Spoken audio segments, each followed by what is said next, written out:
Hello students, I hope you are all in urge to your NEET examination which is on September 13.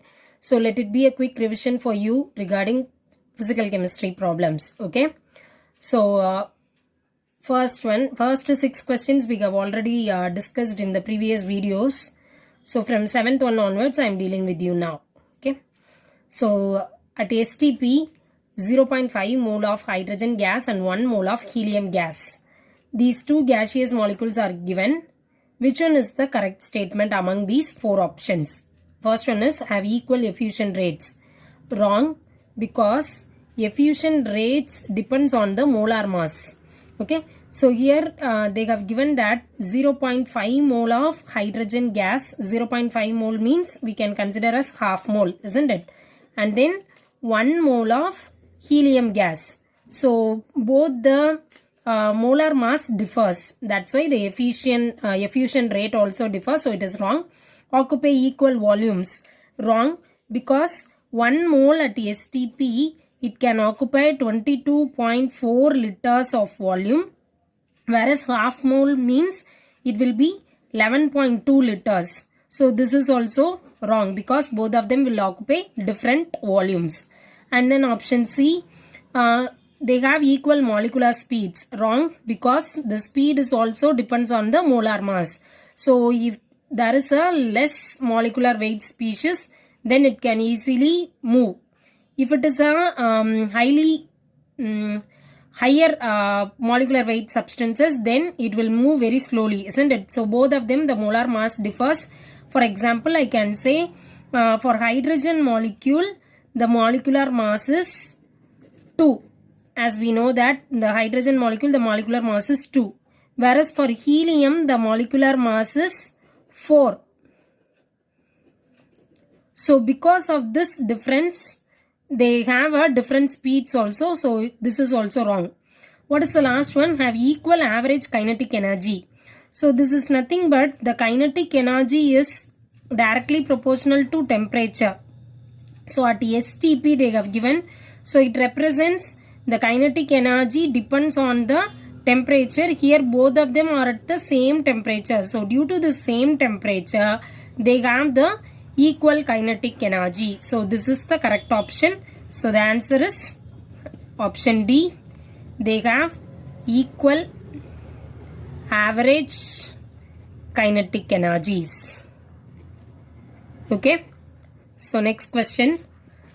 Suppose 5 gram acetic acid are dissolved in 1 liter. When you read the question itself, you just make a note which is a solvent and which is a solute.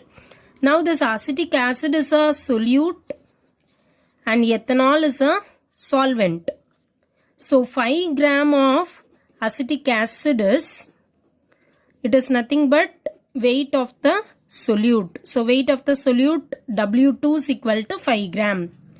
And what is the weight of the solvent? Weight of the solvent, that is nothing but ethanol. Ethanol, which is W1 is equal to 1 liter. Okay. Assume there is no reaction in between them. Calculate the molality. So we have to calculate the molality. The given data for us is density. So the density of ethanol, so density of the solvent is equal to 0.789 gram per ml. Okay. Now you know that density is nothing but it is mass by volume. This is the basic formula you might have studied in your lower classes as well as in the physics also. So density is equal to mass by volume. So this is nothing but D1 I can consider. What is the formula for molality? Molality is represented as a small letter m. So m is equal to W2 by M2 into 1000 by W1. So what is this W2, W1 and M2? W2 is nothing but weight of the solute and W1 is nothing but it is the weight of the solvent. So both these are given. What is this M2? M2 is nothing but which is a molar mass of the solute. So molar mass of the solute I have to find out which is acetic acid. So acetic acid molar mass. For carbon How many carbon atoms are here? 2 carbon atoms. How many hydrogen atoms are here? 4. How many oxygen atoms are here? 2. Okay. So now we can calculate 2 into 12 plus 4 into 1 plus 2 into 16. So 24 plus 4 plus 32. It comes around 60. So the M2 value, that is the molar mass, is equal to 60. Now you just substitute everything.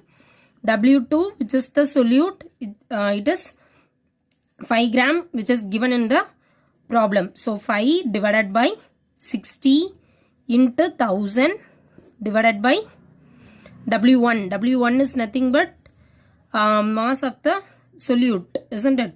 So it will be weight of the solvent. So weight of the solvent is nothing but density only they have given.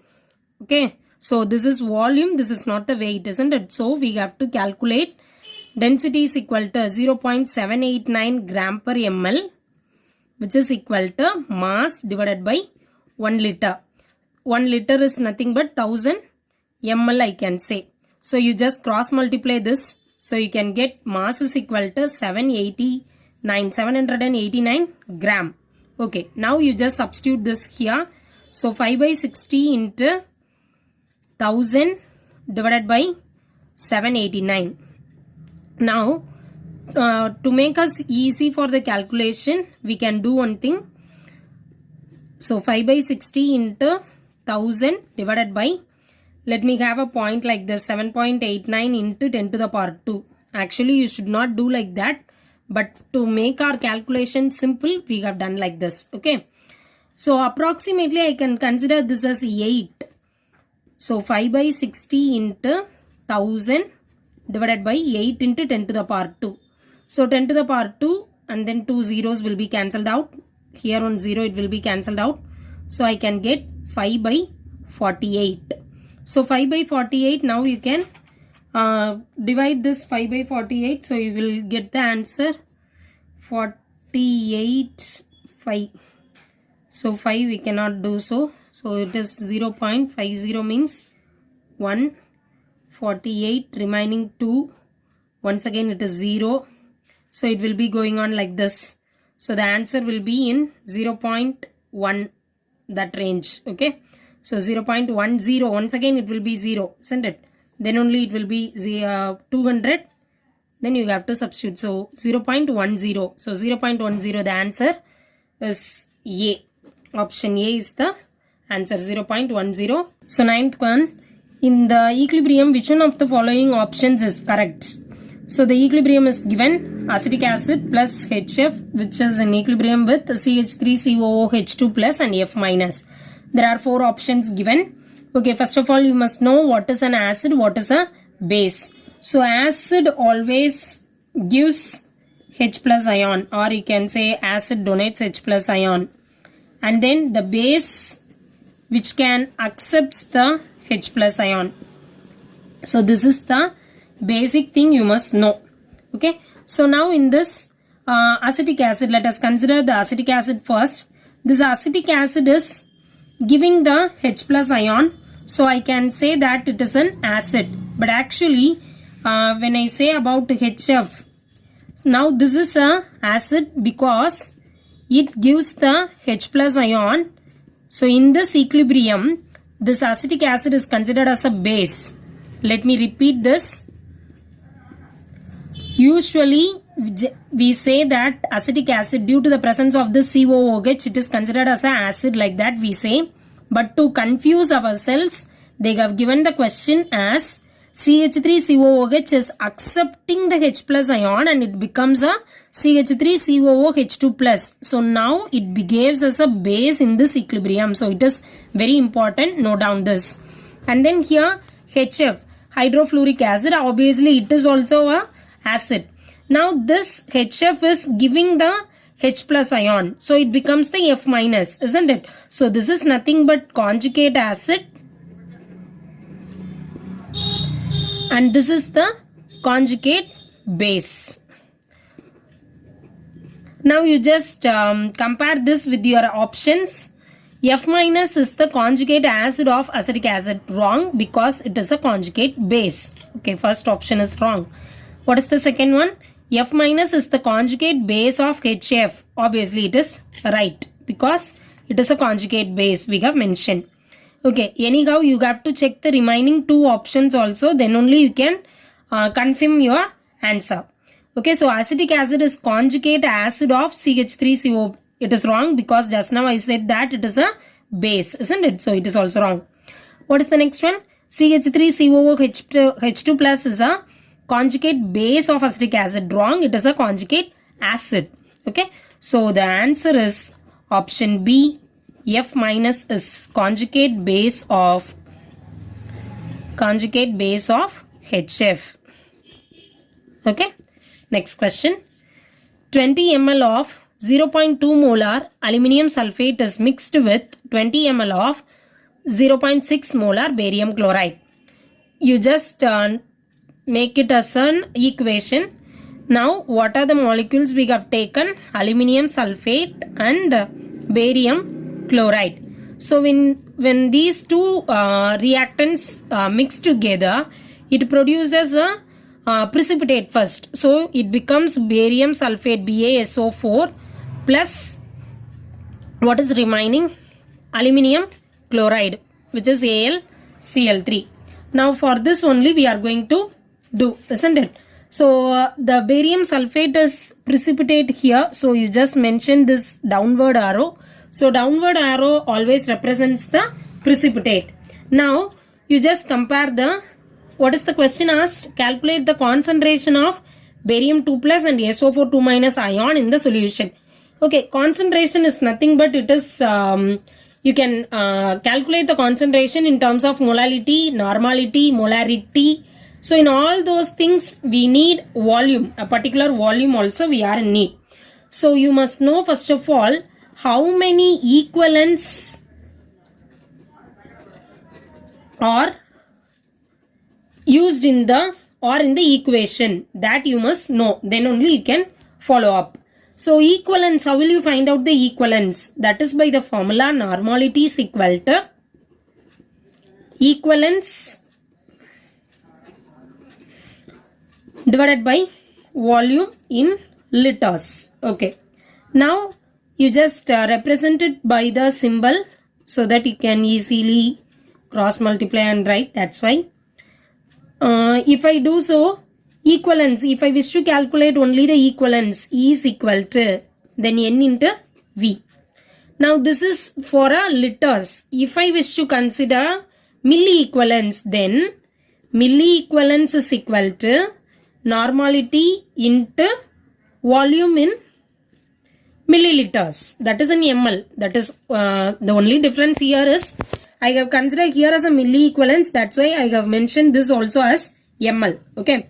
Now, how will you relate this normality and molarity? So, relation between normality and molarity. You have to relate normality and molarity. How will you relate these two? The formula is normality N is equal to valency factor into molarity. So, this is one of the important formula which is not given in the Tamil Nadu textbook. Okay. So, you can note down this. This is very important, which is given in your CBSE or ISE books, but it is not given in HSC. Okay. So, you can note down this. Normality is equal to valency factor into molarity. So, how will you calculate this valency factor? That's what we are going to deal now. Valency factor, how will you find out? Aluminium sulfate, Al2SO4 thrice, isn't it? So, there are two aluminium ions. The aluminium valency is 3 plus. So, here I can say that aluminium valency is 3 plus. How many aluminium ions are here? 2 aluminium ions. So, 2 into 3, which is equal to 6. So, the valency is 6. You need not to worry about whether it is plus 6 or minus 6. Generally, you can say that it is 6. And then for barium chloride, BaCl2. For barium, it is plus 2. And for chlorine, we know that it is a minus 1 charge. Whereas here, There are 2 chlorine atoms, so I can say that 2Cl minus. So the valency factor for barium chloride is 2. And then for barium sulfate,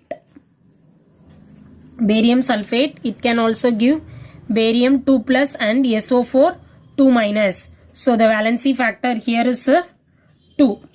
And for aluminium chloride, AlCl3, you just split Al3 plus and 3Cl minus. So the valency factor is equal to 3. Don't write like this valency like that. It is all valency factor. Okay.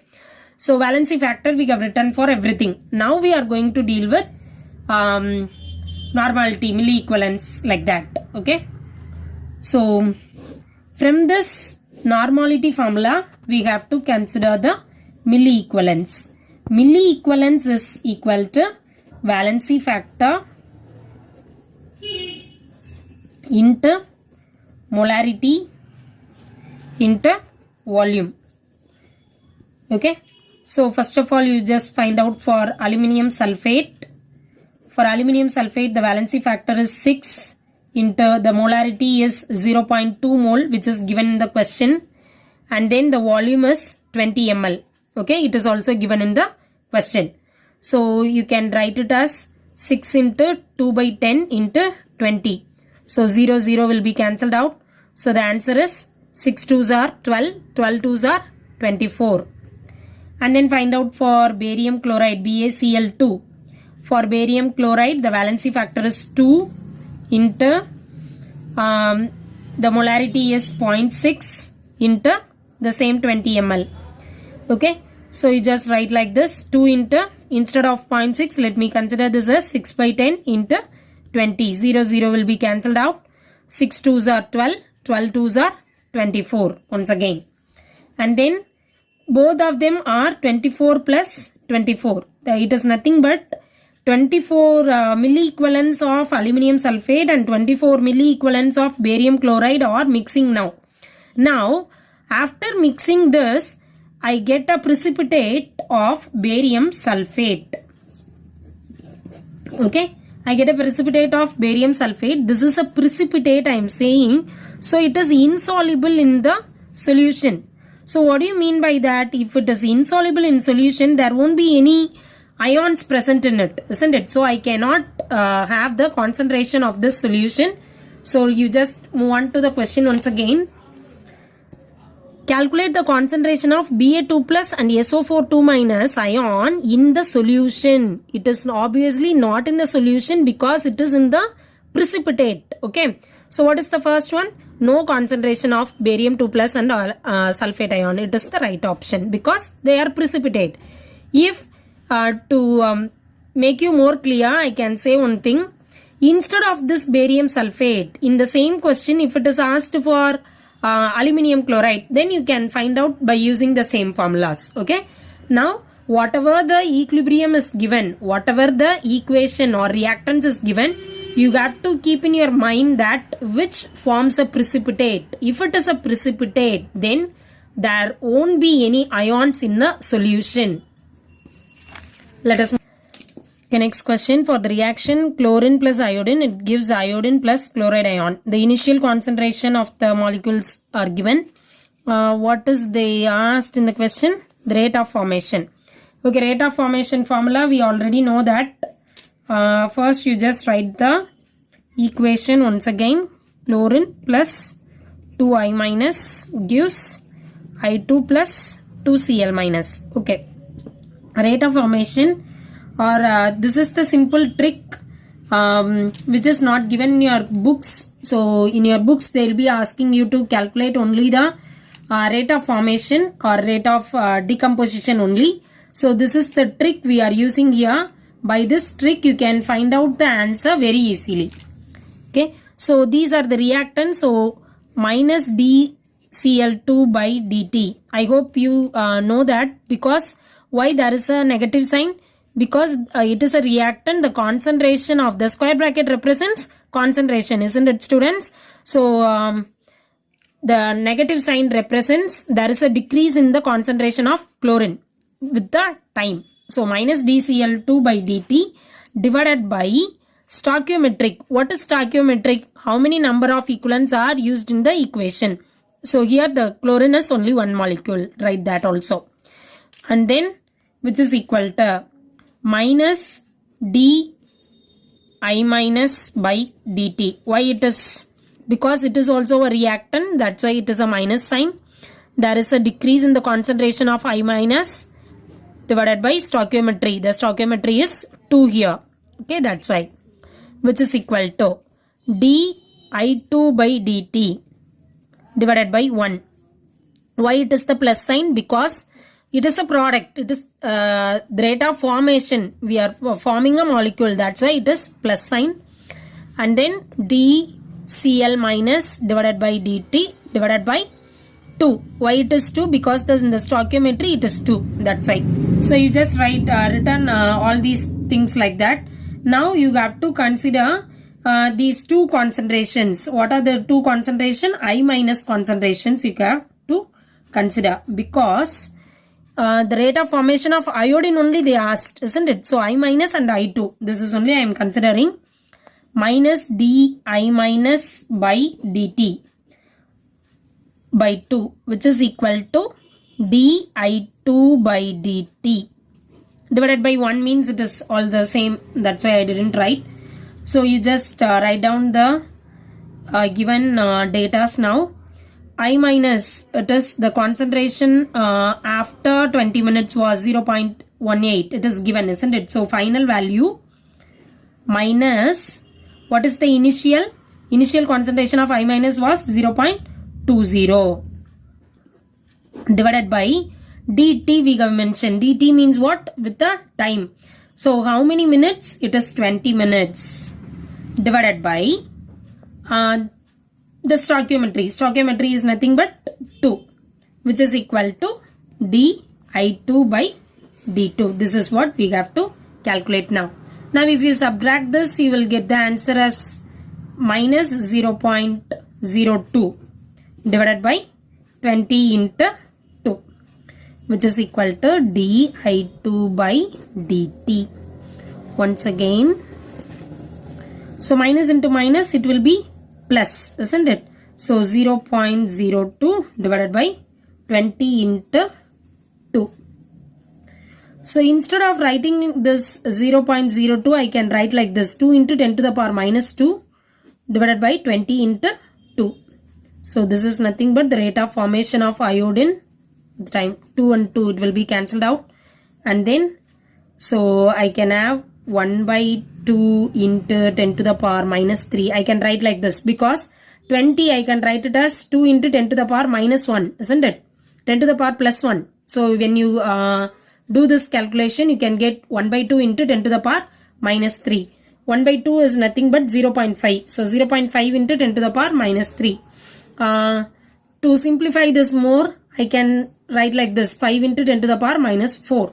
So this is the rate of formation of iodine. Where is the options? This is okay. So option is B, 5 into 10 to the power minus 4. Option is the half-life of a radioactive isotope in 4 hours. So what is the half-life given? T half is equal to 4 hours.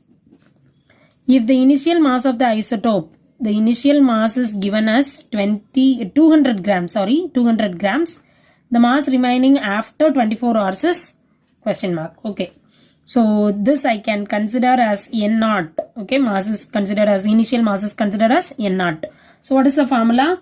N is equal to N0 into 1 by 2 the whole power N.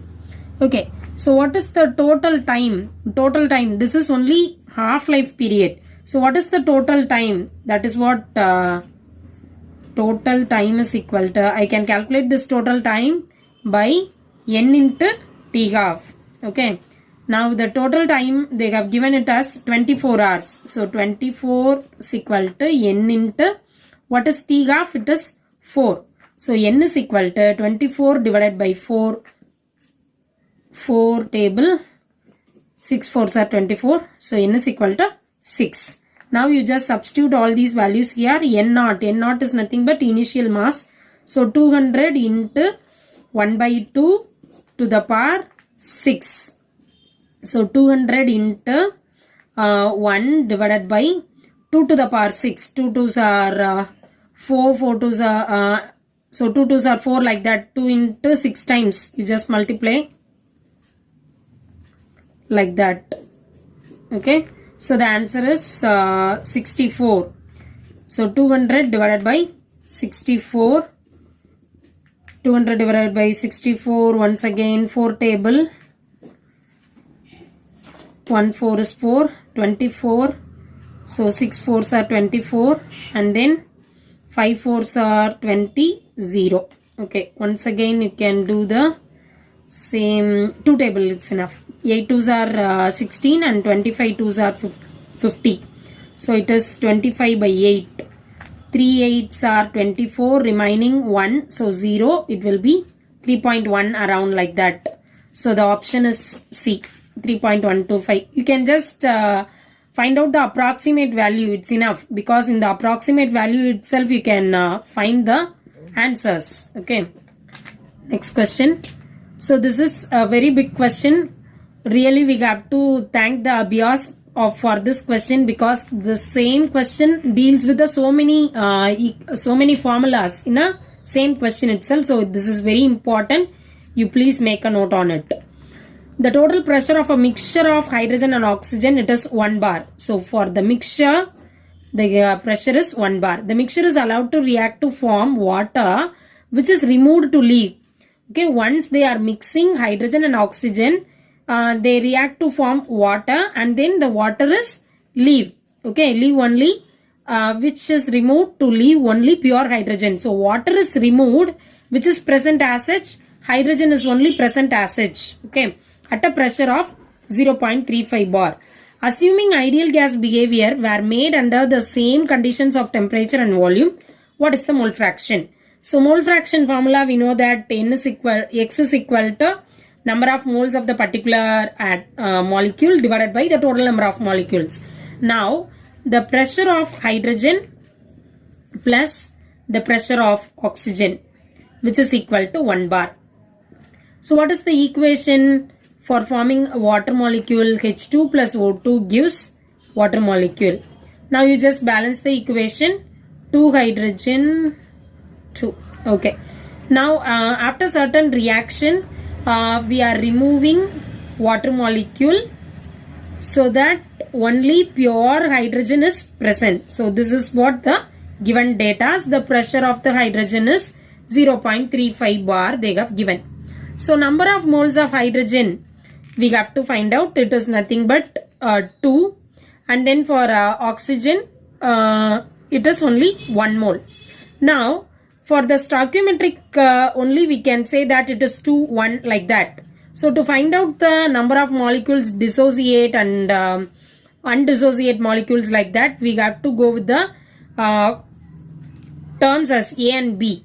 So number of moles of hydrogen, it is considered as A, and then number of moles of oxygen is considered as B. So if 1 mole of water dissociates, then I can say that 1 mole is nothing but, from this 1 mole, X is the degree of dissociation. So degree of dissociation you might have learnt in your 12th standard. So X mole of degree of dissociation. If it is 2, if the stoichiometry value is 2, then I can say that 2x moles of degree of dissociation. Okay. So hydrogen, I can say it is A minus 2x because it is 2 moles, isn't it?